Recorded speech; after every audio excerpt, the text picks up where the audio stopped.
बिहार में सरकारें बदलती हैं, सत्ता और विपक्ष के नेताओं के चेहरे बदलते हैं, लेकिन नहीं बदलता है तो आरोप। आरोप वही जिसे टैक्स के नाम से विधानसभा में भी बोला गया और सड़क पर भी। एक टैक्स का मामला खत्म ही हुआ था कि एक और नया टैक्स बिहार में। नीतीश कुमार के शासन में नीतीश कुमार की भी नहीं चलती है। डीजीपी और मुख्य सचिव चाह कर भी कुछ नहीं कर पाते हैं, क्योंकि यह टैक्स इतना बड़ा है जिसके नाम पर अब नीतीश के शासन में सारा काम हो जाता है। क्या है पूरा मामला, समझेंगे। हमारे वरिष्ठ सहयोगी विवेकानंद जी हैं। विवेका जी, आज तेजस्वी यादव अपने बयान में एक बड़ा आरोप लगा कर गए और जिस टैक्स की वो बात कर रहे थे उसके बारे में समझना चाहेंगे। देखिए, अब तक विगत कुछ सालों साल से कहें तो टैक्स की बात खत्म हो गई थी, क्योंकि जिस टैक्स के बारे में चर्चा होती थी वो नेता पहले उस पार्टी में यानी कि सत्ताधारी पार्टी दल में। जेडीयू में थे, लेकिन वे उनसे पार्टी ने दूरी बना ली, उनको पार्टी से निकाल दिया मतलब गया, सत्ता से बाहर हो गए वो, सत्ता बिल्कुल से बाहर हो गए। उसके बाद कुछ दिनों तक तो सब कुछ ठीक रहा, कोई टैक्स वगैरह की बात चर्चा नहीं होती रही, खास टैक्स की चर्चा नहीं होती रही। इसी बीच आज एक नए टैक्स, बिहार की राजनीति में एक नए टैक्स की चर्चा शुरू हो गई है। वो टैक्स क्या है? DK tax. DK tax code word है, बिल्कुल। जो समझने वाले हैं, जो बिहार की राजनीति पर पकड़ रखते हैं, जानकारी रखते हैं, वे जानते हों, वे समझ जाएंगे कि आखिर ये डीके टैक्स क्या है। हम भी पूरे तौर पर खोलेंगे नहीं, लेकिन इशारों में बताएंगे कि आखिर ये डीके टैक्स क्या है। दरअसल आज तेजस्वी यादव ने क्या कहा? तेजस्वी यादव ने कहा कि बिहार में किसी की नहीं चल रही है, न तो बिहार के डीजीपी की चल रही है, न तो बिहार के मुख्य सचिव की चल रही है, और न ही बिहार के मुख्यमंत्री की चल रही है। तो फिर भाई सरकार चल कैसे रही है? और सरकार कौन चला रहा है? सरकार कौन चला रहा है? इस पर उन्होंने खुलासा किया है। तेजस्वी यादव ने क्या कहा है कि न डीजीपी, न मुख्य सचिव, न मुख्यमंत्री, चला तो एक रिटायर्ड अधिकारी बिहार की सरकार को चला रहा है, यानी कि शासन का जो पूरा अधिकार है वो दूसरे किसी में नहीं है, उस रिटायर्ड अधिकारी के पास पूरा अधिकार है और उन्हीं के इशारों पर सब कुछ हो रहा है। और अगर आप डीके टैक्स चुका देते हैं तो आप कुछ भी करने के लिए बिहार में स्वतंत्र हैं। तो डीके टैक्स के बारे में कहा जा रहा है कि डीके टैक्स उसी रिटायर्ड अधिकारी के नाम का कोड वर्ड जो है यहाँ पर इंगित किया गया है। और तेजस्वी, यह हम नहीं कर रहे हैं, तेजस्वी यादव बार बार इस बात को आज उन्होंने दोहराया कि बिहार में अब डीके टैक्स लिया जा रहा है और डीके टैक्स के आधार पर ही बिहार में काम हो रहा है। डीके टैक्स के बलबूते ही अधिकारी जो है, जो अधिकारियों की ट्रांसफर पोस्टिंग हो रही है, जिन अधिकारियों को बेहतर जगह दिया जाना चाहिए था उन्हें नहीं दिया जा रहा है, यानी कि डीके टैक्स का बिहार में बोलबाला है। इसके पहले कुछ वर्ष पहले की बात कर लीजिए, 2017 में जब तेजस्वी यादव सरकार से बाहर हुए थे, नीतीश कुमार ने इन्हें सत्ता से बेदखल कर दिया था और भारतीय जनता पार्टी के साथ मिलकर के सरकार बनाई थी। तब क्या चर्चा हुआ था कि आरसीपी टैक्स, बिहार में आरसीपी टैक्स लागू है, बिहार की सरकार में आरसीपी टैक्स लगता है और जो इस टैक्स को चुकता करते हैं उन्हें बेहतर जगह पर पोस्टिंग की जाती है। चाहे आप जितना भी अपराध कर लें, जितना भी गड़बड़ी कर लें, लेकिन अगर आपने आरसीपी टैक्स चुकता कर दिया है या चुकता करते हुए आ रहे हैं, तब आपका कोई बाल बांका नहीं कर सकता है। तो हम लोगों ने, या पूरे बिहार के लोगों ने, देश भर के लोगों ने आरसीपी टैक्स के बारे में जाना, समझा, और सब लोग जानते थे कि यह किस पर निशाना है, किसके ऊपर निशाना है। लेकिन मतलब स्पष्ट तौर पर नाम कोई नहीं खुलासा करता था कि हाँ फलाने व्यक्ति, जेडीयू के फलाने नेता पर कहा जा रहा है, लेकिन समझता हर कोई था कि भाई आरसीपी टैक्स किस बारे में, किस नेता पर तंज कसा जाता है, किस नेता को कटघरे में खड़ा किया जाता है, किस नेता के बारे में कहा जाता है कि आरसीपी टैक्स की वसूली फलाने नेता के द्वारा की जाती है। वैसे अब वे नेता जेडीयू के अंदर नहीं है, जेडीयू से उन्हें बाहर का रास्ता दिखा दिया गया है, फिलहाल अपनी पार्टी बना करके वे बिहार की राजनीति कर रहे हैं, अपने गांव से राजनीति कर रहे हैं। अब आ जाइए फिर से हम लोग डीके टैक्स की बात कर लेते हैं। तो डीके टैक्स के बारे में जो खबर है कि आज जिस तरह से तेजस्वी यादव ने बड़ा खुलासा किया है, उसके पहले आप देखेंगे कि उनके मुख्य प्रवक्ता लगातार बार बार यह बात दोहरा रहे थे कि एक रिटायर्ड अधिकारी जो है सरकार चला रहे हैं। रिटायर्ड अधिकारी की मनमानी जारी है, रिटायर्ड अधिकारी ही ट्रांसफर पोस्टिंग कर रहे हैं और जम करके पैसे की उगाही की जा रही है। सुपर सीएम विपक्ष के नेता कह रहे थे। सुपर सीएम जो कह लीजिए, मतलब वही सरकार चला रहे हैं। मुख्यमंत्री तो कुछ कर नहीं रहे हैं, सब कुछ उनके जो बेहद करीबी जो रिटायर्ड अधिकारी हैं वे ही यह काम कर रहे हैं। विपक्ष के नेता तो यह भी कह रहे थे कि जो सीएम है उनको बोलने से भी सुपर सीएम की इजाजत लेनी पड़ रही है। कल ही शक्ति यादव ने इस तरीके के आरोप लगाए थे। शक्ति यादव तो कहीं कुछ दिन पहले से लगातार उन पर हमला बोल रहे हैं, वे भी नाम नहीं लेते हैं। हाँ। कहते हैं कि रिटायर्ड अधिकारी सरकार चला रहे हैं और ट्रांसफर पोस्टिंग में जम करके उगाही की जा रही है। अब उसी बात को आज तेजस्वी यादव ने आगे बढ़ाते हुए एक और नए टैक्स की चर्चा कर दी है और उस टैक्स का नाम रखा गया है डीके टैक्स। डी का कुछ अर्थ हुआ और के का कुछ और अर्थ हुआ। हम खुलासा नहीं करेंगे, लेकिन आप तमाम दर्शक समझ रहे होंगे कि रिटायर्ड अधिकारी डी और के मिलाकर क्या कुछ हो सकता है। तो आप तमाम दर्शक समझदार हैं, समझ जाइए, क्योंकि उन्होंने भी कोड वर्ड में ही उन्होंने भी बचते हुए बातें कही है।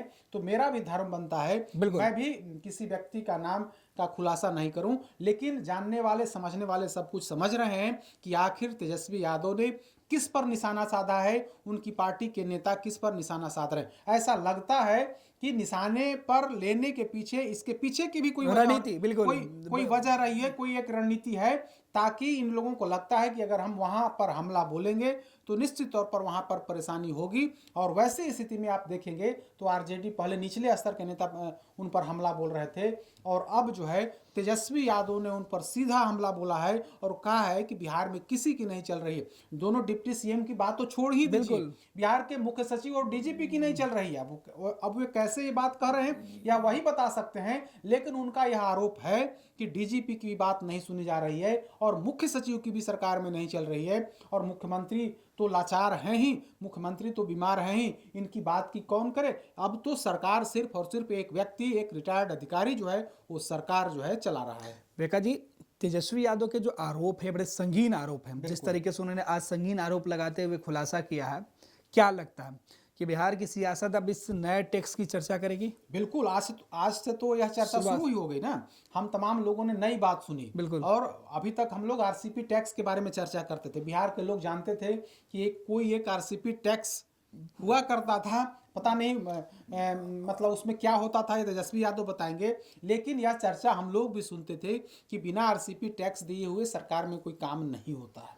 अब नए टैक्स की शुरुआट हो गई है, मतलब आरोप लग रहा है, शुरुआत हम नहीं कहेंगे, आरोप लग रहे हैं कि अब जो है सो डीके टैक्स लिया जा रहा है और बिना डीके टैक्स लिए हुए हाल के दिनों में कोई काम नहीं हो रहा है। ट्रांसफर पोस्टिंग हो या फिर योजनाओं को लेकर, मतलब हर जगह डीके टैक्स की चर्चा है। तो जैसे ही तेजस्वी यादव ने आज जब ये बातें कही, उसके बाद मीडिया में के अंदर यह खबर आई कि जिस टैक्स की चर्चा लोग भूल गए थे बिहार के लोग, अब उसमें एक नया टैक्स जुड़ गया है। अब आरसीपी टैक्स से आगे बढ़ते हुए हम लोग डीके टैक्स तक पहुंच रहे हैं। अब देखने वाली बात होगी कि बिहार विधानसभा चुनाव तक कहीं कोई और किसी नेता के नाम पर, किसी अधिकारी के नाम पर कोई नया टैक्स नहीं जुड़ जाए, क्योंकि विपक्ष लगातार यह आरोप लगा रहा है कि बिहार में भ्रष्टाचार चरम पर है।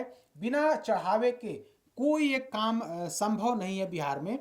तो वैसी स्थिति में अब इन टैक्स की चर्चा, एक नए टैक्स की चर्चा शुरू हो गई है और कहीं ना कहीं इस पूरे मामले में नीतीश सरकार और मुख्यमंत्री नीतीश कुमार कटघरे में खड़ा करने की कोशिश विपक्ष के द्वारा की। रेखा जी, आरसीपी टैक्स हो या डीके टैक्स, हर टैक्स के पीछे नीतीश कुमार का ही नाम जुड़ता रहा है, क्योंकि सत्ता में जब से गठबंधन जब बीजेपी और जेडीयू की होती है तो विपक्ष की तरफ से इस तरीके के दावे किए जाते हैं। आरसीपी टैक्स का दावा ही था, क्योंकि कोई पुष्टि नहीं हो पाई थी इसकी और नई सत्ताधारी दल या विपक्ष की तरफ से किसी एक व्यक्ति को चिन्हित किया गया और अभी भी कमोबेश वही हो रहा है।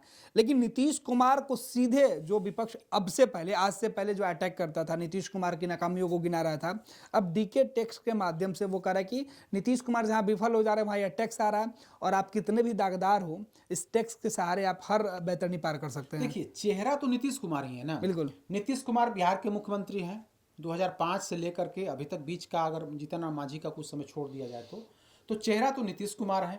तो नीतीश कुमार के जो बेहद करीबी थे 2000 19 के आस से या 20 तक कहें, 20 तक जो बेहद करीबी थे 19-20 तक, वे उन पर आरोप लगे कि उनके द्वारा आरसीपी टैक्स की वसूली की जा रही है।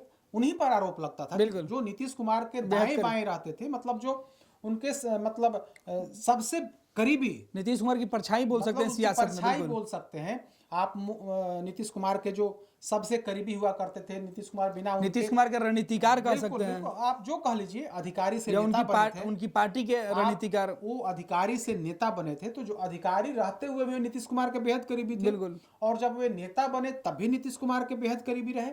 तो उन पर बिना नाम लिए उन पर आरोप लगते रहे थे, और उन्हीं के नाम पर कहीं ना कहीं यह आरोप लगा था कि उनके द्वारा वसूली की जा रही है, और बजाबता उसका नाम आरसीपी टैक्स रखा गया। हालांकि जब उनसे पूछा जाता था कि क्या आप उस व्यक्ति पर हमला बोल रहे हैं, क्या उनके नाम पर आप इस टैक्स का नामकरण किए हैं, तो उन्होंने इसका एक अलग मतलब मीनिंग ही अलग बता दी, अलग मीनिंग निकालते थे। क्योंकि अगर आप आरोप लगाएंगे, अगर कोई प्रमाण नहीं होगा, तो स्वाभाविक है कि आप ही कटघरे में खड़े होंगे। तो ऐसी स्थिति में ऐसा बीच का रास्ता कि आरोप भी लग जाए और उस मामले में हम फंसे भी नहीं, तो तेजस्वी यादव यह काम करते रहे। अब एक नए टैक्स की शुरुआत, नई बात उन्होंने कही है, और इंग्लिश का मतलब दो अक्षर का प्रयोग किया है, और 2 अक्षर में पहला अक्षर नाम और दूसरा अक्षर टाइटल, उपनाम जिसको उपनाम बोलते हैं, उसकी चर्चा है। तो इस चर्चा को छेड़ करके तेजस्वी यादव ने नीतीश कुमार की सरकार, जो नीतीश कुमार के जो बेहद करीबी माने जाते हैं, नीतीश कुमार के जो सिपहसालार माने जाते हैं, उनको कटघरे में खड़ा किया है। और उनके बहाने नीतीश कुमार की नीति, नीतीश कुमार का सुशासन मॉडल, इन तमाम चीज़ों को सवालों के घेरे में खड़ा किया है। और यह दावा किया गया है कि नीतीश राज में भ्रष्टाचार जो है वो चरम पर है, आसमान पर है, और बिना चढ़ावे के कोई ट्रांसफर पोस्टिंग नहीं की जाती है। बहुत बहुत धन्यवाद विवेका जी। तो बिहार में आरसीपी टैक्स की आंच अभी मतलब बुझी ही थी कि एक और टैक्स ने बिहार के सियासत को गरमा दिया है। देखना है कि राष्ट्रीय जनता दल के नेताओं के दावे और खुद तेजस्वी यादव जो नेता विरोधी दल हैं, उन्होंने जिस तरीके के खुलासे किए हैं, इसके बाद बिहार की सियासत किस तरीके से आगे बढ़ती है, क्योंकि इस टैक्स की गूंज अब सड़क से लेकर सदन तक भी सुनाई दे सकती है। भारतीय जनता पार्टी का सदस्य बनने के लिए 8800002024 पर मिस्ड कॉल करें। निवेदक Bharatiya Janata party Bihar. Panorama group, जो सोचता है वो करता है। ये लो मुंह मीठा करो, आज मैंने अपना जॉब छोड़ दिया, अब हम पूर्णिया वापस जाएंगे। जॉब छोड़ दिया है? मतलब ये घर कैसे चलेगा, हम करेंगे क्या, और माँ बाबूजी क्या बोलेंगे? इसलिए मैं एक और मिठाई का डब्बा लाया, अपने बिजनेस के लिए लोन अप्रूव हो गया। अरे लोन अप्रूव हो गया वो तो ठीक है, लेकिन पूर्णिया में हम रहेंगे कहाँ? अपना घर भी तो नहीं है वहाँ। इसलिए तो एक और मिठाई का डब्बा अलग से लाया हूँ। हमने पूर्णिया में घर ले लिया है, पूर्णिया के ई होम्स पैनोरमा में। पूर्णिया में पैनोरमा ग्रुप लेकर आए हैं ई होम्स पैनोरमा। बड़ा घर, आलीशान जिंदगी और अत्याधुनिक सुविधाओं के संग। अरे अब क्यों मुंह मीठा करवा रही हो? क्योंकि हम घर वापसी जो कर रहे हैं। घर वापसी की खुशी पूर्णिया में ई होम्स पैनोरमा के संग। E homes panorama, luxurious lifestyle redefined.